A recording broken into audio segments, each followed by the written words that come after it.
اینجا دخترانی نورسی را دفن میکنند که در نتیجه بمبگذاری در مکتبشان در شهر کابل کشته شدند.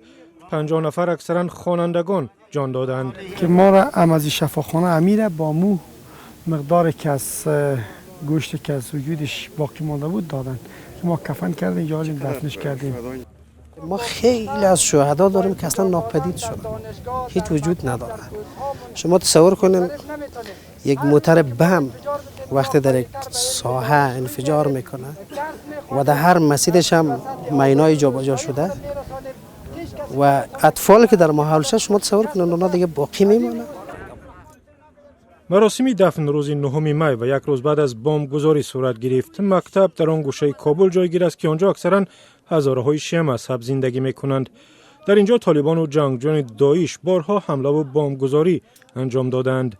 طالبان گفتند حمله کار دستی آنها نیست و آن را محکوم میکنند. در بمبگذاری کمش 150 نفر از جمله حمیده سعیدی 16 ساله زخمی شد. بسیاری از دوستانش کشته شدند. میگوید از بس که صنف نمیرسید در بیرون درس میخواندند.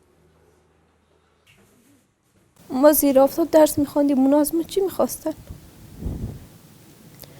در روی زمین درس میخواندیم. ما هیچ گناه نداشتیم.